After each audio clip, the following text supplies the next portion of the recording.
नमस्कार, सनातन विचार में आपका स्वागत है। आज जिस पुस्तक पर हम चर्चा कर रहे हैं वह गीता प्रेस गोरखपुर द्वारा प्रकाशित शक्तिपीठ दर्शन है। पुस्तक का कोड 2003 है।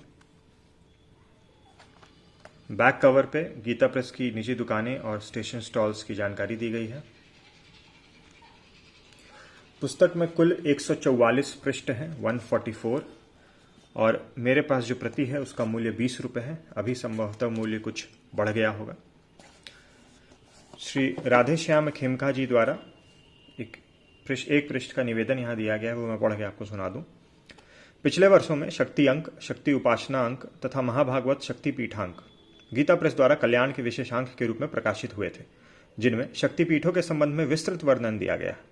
पाठकों की यह भावना थी कि शक्तिपीठों के संबंध में एक विशेष पुस्तक प्रकाशित की जाए। इसी दृष्टि से शक्तिपीठ दर्शन पुस्तक प्रस्तुत है। वास्तव में महाशक्ति ही परब्रह्म परमात्मा है, जो विभिन्न रूपों में लीलाएं करती हैं। इन्हीं की शक्ति से ब्रह्म विश्व की उत्पत्ति करते हैं, इन्हीं की शक्ति से विष्णु सृष्टि का पालन करते हैं और शिव जगत का संहार करते हैं। अर्थात सृजन, पालन और संहार करने वाली ये आद्य पराशक्ति ही है। यही पराशक्ति नवदुर्गा 10 महाविद्या है। यही अन्नपूर्णा, जगतधात्री, कात्यायनी एवं ललितांबा है। गायत्री, भुवनेश्वरी, काली, तारा, बगला, षोडशी, त्रिपुरा, धूमावती, मातंगी, कमला, पद्मावती, दुर्गा आदि इन्हीं के रूप हैं। ये ही शक्तिमान एवं यही शक्ति हैं। यही नर और नारी एवं माता, धाता तथा पितामह भी यही हैं। शक्तिपीठ दर्शन पुस्तक में 51 शक्तिपीठों का वर्णन, उनकी वर्तमान स्थिति और उनसे संबंधित कुछ विशेष लेखों को प्रस्तुत किया गया है, जिनमें उनकी रोचक कथाएं भी हैं। वैसे तो यह संपूर्ण संसार ही देवीमय है। सृष्टि के कण कण में उन्हीं आद्य शक्ति जगजननी जगन माता का निवास है, परंतु कुछ विशिष्ट स्थान, दिव्य क्षेत्र ऐसे भी हैं जहां देवी चिन्मय रूप से विराजती हैं और उनकी इसी सन्निधि के कारण वे स्थान भी चिन्मय हो गए हैं। शक्ति के इन्हीं स्थानों को देवी उपासना में शक्तिपीठ की संज्ञा दी गई है। इन स्थलों पर पूजा, उपासना और साधना का विशेष महत्व है। आशा है पाठक इस पुस्तक से लाभान्वित होंगे। राधेश्याम खेमका। ये पुस्तक की विशेष सूची है। शुरुआत में कुछ शक्तिपीठों के प्रादुर्भाव की कथा, उनका परिचय दिया गया है। शक्तिपीठ रहस्य में फिर समझाया गया है, जो कथा है वह दी गई है। शक्ति सर्वस्वरूपनी है। फिर कुछ लेख हैं, 10 महाविद्याएं और उनकी उपासना लेख है। काशी का श्री विशालाक्षी शक्तिपीठ। फिर किन्हीं चुनिंदा शक्तिपीठों के बारे में भी लेख दिया गया है, जहाँ पे और अधिक विस्तार से बताया गया है। जैसे काशी का विशालाक्षी शक्तिपीठ, कामरूप नीलाचल कामाख्या शक्तिपीठ, कन्याकुमारी शक्तिपीठ सुचिंद्रम, कुरुक्षेत्र का भद्रकाली शक्तिपीठ, पश्चिम तिब्बत स्थित शक्तिपीठ मानसरोवर, आद्या शक्ति और नेपाल शक्तिपीठ, माँ कल्याणी शक्तिपीठ प्रयाग, क्षीरग्राम शक्तिपीठ, बांग्लादेश का करतोया तट शक्तिपीठ। फिर भारत के 12 प्रधान देवी विग्रह और उनके स्थान दिए गए हैं। श्री कृष्ण की क्रीड़ा भूमि में माँ कात्यायनी पीठ वृंदावन, मथुरा का प्राचीन शक्तिपीठ चामुंडा, आरासुरी अंबाजी शक्तिपीठ गुजरात, ज्वालाजी शक्तिपीठ हिमाचल, महामाया पाटेश्वरी शक्तिपीठ देवी पाटन, श्री सिद्धपीठ माता हरसिद्धि मंदिर उज्जैन, श्री श्री माता त्रिपुरेश्वरी शक्तिपीठ त्रिपुरा, हृदयापीठ और हार्दपीठ वैद्यनाथ धाम, श्री भद्रकाली देवी शक्तिपीठ जनस्थान, उत्कल देश का शक्तिपीठ विरजा और विमला, माँ ताराचंडी शक्तिपीठ सासाराम, करवीर शक्तिपीठ कोल्हापुर, अष्टोत्तर शत दिव्य शक्ति स्थान यह दिए गए हैं। यहाँ एक चित्र भी दिया गया है। शक्तिपीठों का प्रादुर्भाव की कथा और उनका परिचय, यहाँ से पुस्तक प्रारंभ हो रही है। मूलतः ये पुस्तक हिंदी में ही है। यहाँ पे शक्तिपीठ से संबंधित जो है वह पूरी कथा जो है वह दी गई है। शक्तिपीठों की तालिका दी गई है। कुल 51 शक्तिपीठों की तालिका दी गई है, जिसमें शक्तिपीठ का नाम, जो भी अंग या आभूषण वहाँ पे गिरा है, शक्ति का नाम और भैरव का नाम, यह दिया गया है। 51 की लिस्ट। फिर क्षेत्र अनुसार जो विभिन्न राज्यों के अंतर्गत जो जो अलग अलग शक्तिपीठ आते हैं उस प्रकार से दिया गया है। बंगाल के शक्तिपीठ, अब जैसे ये 51 शक्तिपीठ तो स्पष्ट है, और लेकिन थोड़ा बहुत लोकेशन को लेके अगर आप ये पढ़ेंगे तो आपको जानकारी मिलेगी कि अलग अलग क्षेत्र के हिसाब से अलग अलग धारणाएं हैं, और एक से अधिक मंदिरों को भी मूल शक्तिपीठ माना जाता है। अब जैसे ये मध्य प्रदेश के शक्तिपीठ यहाँ से प्रारंभ हुए, बंगाल के शक्तिपीठ। अब बिहार के शक्तिपीठ ही जैसे देख लीजिए। बिहार में देवी पूजन की परंपरा लोक जीवन में समाहित है। भगवती षष्ठी, चंडी, बूढ़ी माई आदि विभिन्न रूपों में यहाँ देवी उपासना प्रचलित है। यहाँ का मिथिला अंचल तो साक्षात जगत जननी जनक नंदिनी देवी सीता जी की आविर्भाव स्थल ही रहा है। यह शक्ति उपासना के वैष्णव और तांत्रिक दोनों रूपों का केंद्र स्थल है। इस प्रदेश में देवी देह के अंगों से निर्मित 3 शक्तिपीठ है। इनका संक्षिप्त विवरण इस प्रकार है। अब देखिए यहाँ जो मिथिला क्षेत्र का शक्तिपीठ का जो विवरण दिया गया उसमें स्पष्ट लिखा गया है कि इस शक्तिपीठ का निश्चित स्थान अज्ञात है। मिथिला में कई ऐसे देवी मंदिर हैं जिन्हें लोग शक्तिपीठ बताते हैं। इनमें से एक जनकपुर नेपाल से 51 किलोमीटर दूर पूर्व दिशा में उच्चैठ नाम के स्थान पर वन दुर्गा का मंदिर है। दूसरा सहरसा स्टेशन के पास उग्र तारा का मंदिर है। तीसरा समस्तीपुर से पूर्व 61 किलोमीटर दूर सलौना रेलवे स्टेशन से 9 किलोमीटर की दूरी पर जयमंगला देवी का मंदिर है। उक्त तीनों मंदिर विद्वज्जनों द्वारा शक्तिपीठ माने जाते हैं। यहाँ देवी देह का वाम स्कंध गिरा था। यहाँ की शक्ति उमा या महादेवी हैं और भैरव महोदर हैं। परंतु उग्रतारा मंदिर के विषय में मान्यता है कि वहां देवी भगवती का नेत्र पतन हुआ था।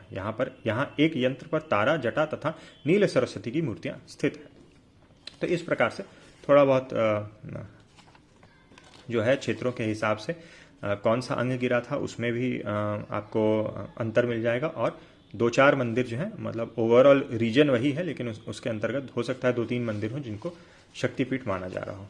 और फिर गुजरात के शक्तिपीठ, महाराष्ट्र के शक्तिपीठ, कश्मीर के शक्तिपीठ, हिमाचल प्रदेश, पंजाब, उड़ीसा, जिन भी क्षेत्रों में शक्तिपीठ हैं, असम का कामरूप कामाख्या शक्तिपीठ, हरियाणा का शक्तिपीठ, विदेशों में शक्तिपीठ।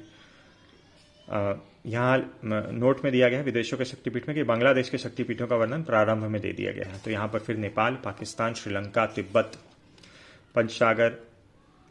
अब इस पीठ के स्थान का निश्चित पता नहीं है। यहाँ देवी देह का अधोदंत, नीचे का दांत गिरा था। यहाँ शक्ति वाराही और भैरव महारुद्र नाम से जाने जाते हैं, लेकिन ये पीठ कहाँ है इसकी जानकारी नहीं है। शक्तिपीठ के अंदर फिर जो है वो कथा जो है बहुत संक्षेप में दी गई है। यही कथा शुरुआत में भी थोड़े विस्तार से दी गई है। संक्षेप में मैं ये पढ़ के आपको सुना दूं। पौराणिक कथा है कि दक्ष के यज्ञ में शिव का निमंत्रण न होने से उनका अपमान जानकर सती ने उस देह को योग बल से त्याग दिया और हिमवत पुत्री पार्वती के रूप में शिव पत्नी होने का निश्चय किया। समाचार विदित होने पर शिवजी का बड़ा क्षोभ और मोह हुआ। वे दक्ष यज्ञ को नष्ट करके सती के शव को लेकर घूमते रहे। संपूर्ण देवताओं ने या सर्वदेवमय विष्णु ने शिव के मोह की शांति एवं साधकों की सिद्धि आदि कल्याण के लिए शव के भिन्न भिन्न अंगों को भिन्न भिन्न स्थलों में गिरा दिया। वे ही 51 पीठ हुए। ज्ञातव्य है कि योगिनी हृदय एवं ज्ञानार्वण के अनुसार ऊर्ध्व भाग के अंग जहां गिरे वहां वैदिक एवं दक्षिण मार्ग के और हृदय से निम्न भाग के अंगों के पतन स्थल में वाम मार्ग की सिद्धि होती है। सती के विभिन्न अंग कहाँ कहाँ गिरे और वह कौन कौन से पीठ बने वो निम्नलिखित है। फिर यहाँ पर थोड़ा विस्तार से उसको समझाया गया है, पॉइंट वाइज हर अंग आभूषण कौन कौन सा कहाँ गिरा और वहां पे क्या फल प्राप्त होता है। यहाँ समस्त मंत्रों की सिद्धि होती है, यहाँ वाम मार्ग से सिद्धि लाभ होता है, यहाँ सर्व सिद्धियाँ प्राप्त होती हैं, या यावत सिद्धियाँ प्राप्त होती हैं। इस प्रकार से जानकारी दी गई है। फिर ये वर्णमालाएं दी गई हैं। ये भी 51 अक्षर वर्णमाला है और इन्हीं के अनुसार, इसी माला के आधार पर सती के भिन्न भिन्न अंगों का पात हुआ। फिर उससे संबंधित जो है वो लेख दिया गया है। शक्ति सर्वस्वरूपिणी है, यह भी एक लेख है। मंत्रों सहित समस्त इसमें जानकारी दी गई है। 10 में महाविद्याएं और उनकी उपासनाएं, महाविद्याओं का प्रादुर्भाव जो है क्या किस प्रकार से है वो उसकी जानकारी दी गई है। यहाँ पर स्वरूप कथन और अन्य कथाएं भी दी गई हैं। तो शक्तिपीठ के अलावा भी शाक्त परंपरा से संबंधित जो पूजा उपासना है, जो मान्यताएं हैं, उसकी काफ़ी आपको जानकारी मिल जाएगी। और यहाँ से कुछ चुनिंदा शक्तिपीठों के बारे में विशिष्ट जानकारी दी गई है। जैसे काशी का श्री विशालाक्षी शक्तिपीठ यहाँ से प्रारंभ हुआ। फिर कामरूप नीलाचल कामाख्या शक्तिपीठ। तो इस प्रकार से कुछ शक्तिपीठों के बारे में लेख दिए गए हैं। कन्याकुमारी का शक्तिपीठ सुचिंद्रम, बांग्लादेश मथुरा की प्राचीन शक्तिपीठ चामुंडा, महामाया पाटेश्वरी शक्तिपीठ देवी पाटन। अंत में यहाँ पर करवीर शक्तिपीठ कोल्हापुर। और फिर अंतिम पृष्ठ पे अष्टोत्तर शत दिव्य शक्ति स्थान जो है 108 दिव्य शक्ति स्थान देवी भागवत से यह लिया गया है। मूल संस्कृत बोल्ड में और फिर उसका हिंदी अनुवाद भी यहाँ दिया गया है। हिंदी अनुवाद के अंत में मैं आपको कुछ पढ़ के बता दूं। यहाँ संक्षेप में भगवती के 108 नाम कहे गए हैं तथा साथ ही 108 तीर्थों का निर्देश किया गया है। जो इन्हें पढ़ता है या सुनता है वो सब पापों से छूट जाता है। इन तीर्थों में स्नान करके जो मेरा दर्शन करता है वह सभी पापों से सर्वथा निशेष रूप में मुक्त होकर कल्प पर्यंत शिवलोक में वास करता है। किंचित नामांतर के साथ मत्स्य पुराण में भी यही विवरण प्राप्त होता है। ये जो विवरण लिया गया है ये श्री देवी भागवत से लिया गया है। तो ये थी कुछ जानकारी गीता प्रेस गोरखपुर द्वारा प्रकाशित शक्तिपीठ दर्शन पुस्तक के बारे में। वीडियो देखने के लिए बहुत बहुत धन्यवाद। मिलते हैं अगले वीडियो में।